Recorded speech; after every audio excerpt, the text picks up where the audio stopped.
So this is a controller. We just changed this and this paddle out. You have a screw in here. You put another one in here. There's 5 total, and they are T9s. T8s can get it out if you're careful, but they're T9s. This is a little setup we got. So we're going to go ahead and put these 5 in. 1, 2, 3, 4, 5. So you go ahead and get an extension and your torque. It's the best way to do it. It's the easiest. Get them down in there and run them down. You don't want to super tight them, you know, just snug them up.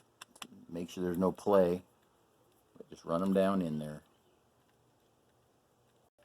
Now we're going to put these pieces back on so they just snap back in. To get them off, you push that down and kind of pull back there, and you be careful with it.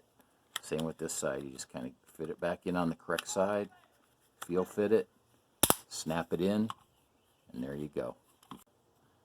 So if you want to take it off, you just kind of pop it off like that. You got to get up under there and pull out, and it'll come off. This right here was the problem. Sometimes you can fix it just by changing out your paddle itself.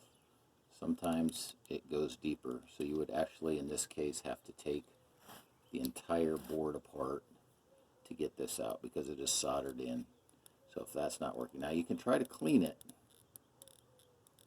but that one's not clicking. This one, if you listen careful, clicks. So that's what we fixed in the other board by simply just changing out this paddle right here. Sometimes you can fix it by just a paddle change, sometimes you can't. So this all has to go back together now, and that's the end of our video.